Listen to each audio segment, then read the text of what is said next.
और पराशर जी का जीवन दर्द, क्रोध, क्षमा इन सब से भरा हुआ है। ऐसा क्यों है वो हम आगे जानेंगे।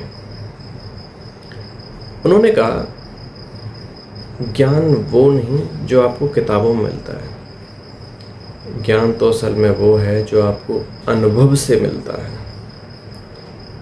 बल्कि किताबें तो खुद अनुभव से लिखी गई हैं। इसलिए जितने भी बच्चे मेरी ये बातें सुन रहे हैं, मैं आपसे एक बहुत अच्छी बात कहता हूँ, अपने माँ बाप के अनुभव का सम्मान कीजिए। वो कभी भी आपको गलत नहीं बताएंगे। वो आपको 10 किताबों से ज़्यादा ज्ञान दे सकते हैं सिर्फ और सिर्फ अपने अनुभव से। अपने दादा दादी या नाना नानी जो भी हैं बड़ों का, उनके अनुभव का सम्मान कीजिए। खैर आगे बढ़ते हैं। आशा जी ने कहा कि महर्षि मैत्रेयी, आपने जो प्रश्न पूछे हैं ये कोई साधारण प्रश्न नहीं है।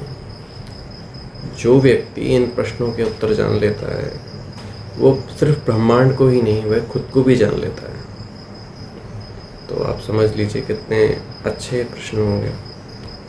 पराशर जी ने आगे शुरू करने से पहले उन्होंने अपने जीवन की एक ऐसी घटना के बारे में बताया जिससे उनका पूरा जीवन ही बदल गया। यदि यकीन मानिए, यदि वह घटना नहीं होती तो आज हम विष्णु पुराण सुन ही नहीं पा रहे होते, ना ही पढ़ पा रहे होते, क्योंकि हमें पता ही नहीं चलता।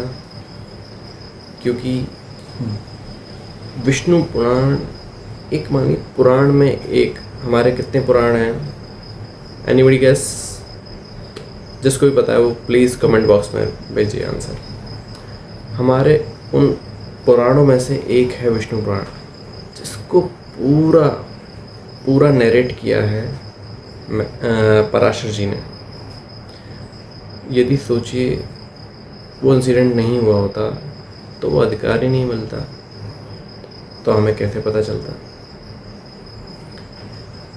अब आगे क्या हुआ वो हम जानेंगे अगले अध्याय में। हमारा पहला अध्याय यहीं समाप्त होता है। जय जय श्री नारायण। नारायण नारायण।